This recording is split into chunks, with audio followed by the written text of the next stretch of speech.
Chào các bác nhé. Cây sim nhà em thì hôm nay đã bắt đầu nở hoa nhé. Đây, hoa thân 60, dáng trực rất là đẹp luôn, tán tròn đều. Cây rau ngủ 2 năm nhé.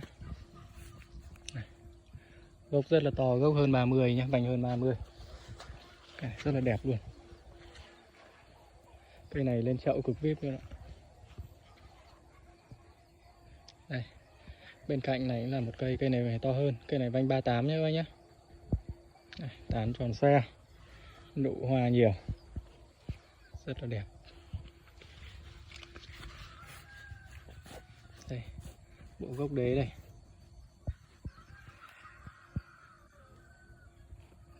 Rất là to như các bác nhé.